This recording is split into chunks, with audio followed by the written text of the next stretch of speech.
Ladies and gentlemen, It Takes Two was the multiplayer masterpiece that we absolutely needed, with it selling over 20 million copies and being rewarded Game of the Year at the 2021 Game Awards. So how do you top the excellence that game brought to the table? Well, you give a Split Fiction. That's right, Hazelight, the creators of It Takes Two and A Way Out, has done it not only again, but has done it even better. And do remember to hit that like button and subscribe to keep up to date on all the games you're not going to want to miss. So we all know how good It Takes Two is, but Split Fiction is in a completely different stratosphere here. I'm not kidding, it's arguably one of the best co-op games ever made, and I'm gonna go as far as to even say it's one of the best multiplayer games that I've ever played in my life. It's bursting with imagination and creativity. It's full of heart and joy, all the things that are surprisingly rare to come by in today's games. Split Fiction does the thing where you're constantly arriving at brand new locations, completely different from the next, and you're like, what the fuck is this? Then you realize where you are and what the new gameplay mechanics are going to be, and you just know whatever you're about to go through is going to be a hell of a lot of fun. So taking an overall look at this game, it's more ambitious in every single aspect of the design. The co-op mechanics are so cleverly put together, it never fails to get you and your friend just cracking up while you fumble your way through everything. Visually speaking, this game is absolutely stunning. The environments are consistently jaw-dropping, and it just never seems to let up and only gets better as you go. The boss design is an absolute 10 out of 10 all the way through the game. There's not one flop of a boss here, just insane bangers every single time. And listen, just so you know, I'm not over here just stroking this game endlessly. There are some parts of Split Fiction that I wasn't the biggest fan of, and this mainly leans into more of the story and character building, as it's nowhere as captivating as the actual gameplay and setting was. Looking at it more comparatively to It Takes Two, the pacing of how much story you get throughout the game is way more separated than what it was in It Takes Two, and I think it's due to more of the ambitious gameplay structure, and it can feel like certain gameplay segments can take a little bit longer overall to get through. But let me be crystal clear, these are very minor complaints when put up against the grand scheme of things, and how overall fantastic this game is. So yeah, even with a bit more of its cheesy dialogue, and even if it's reaching a little bit too much sometimes to try and evolve the formula, even with that being said, this is still one of the best games you're going to play this year, I could promise you that.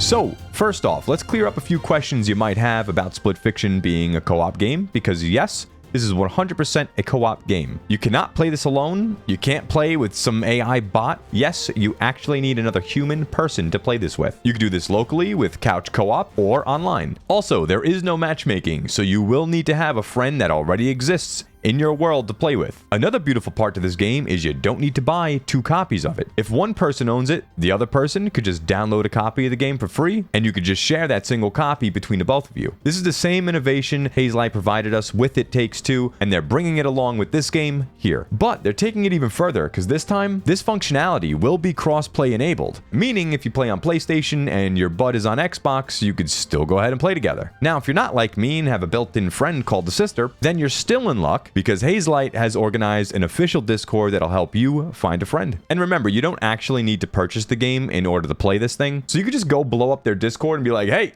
anybody need a friend? And you could really just play through the entirety of the game on a copy of the game that somebody already bought. And you can go ahead and thank them for just being such a kind human being. I mean, it really doesn't get any better than this. Now, the setting of the story is based on Mio and Zoe, 2 unpublished writers that have never met, and they think they're going to sign their first contract deal with Raider Corps, but they soon find out they got another thing coming. We're then introduced to this machine that's going to be harvesting the ideas from each writer as they step into these pods, but both Mio and Zoe end up in the same pod, and this is what allows them to experience each other's stories. Mio is definitely more the negative type and writes sci-fi, where Zoe is more positive and is drawn into the world of fantasy. And that's the setup. 2 very different writers who don't know each other, who don't even look at the world in the same way, and don't write in the same genres. They're just thrust together, forced to experience each other's stories, and in doing so, they learn more about each other's personalities. Now again, the story and the setting is definitely one of the weaker points, as it feels like a lot of the main story beats come way later on in the game, so it doesn't have that upfront payoff. But to give you my take on it, I gotta ask, like, does a top tier story really matter in a game like this? And I would argue,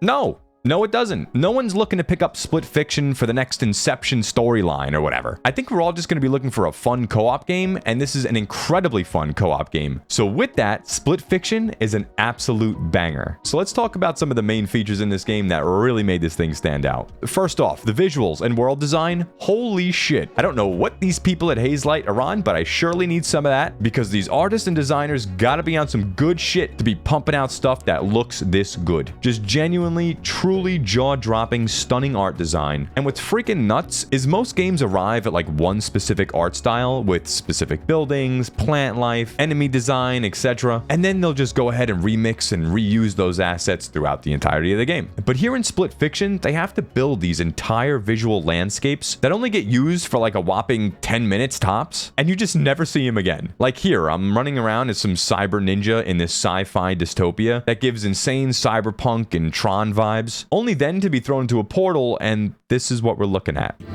I think I'm gonna have a panic attack.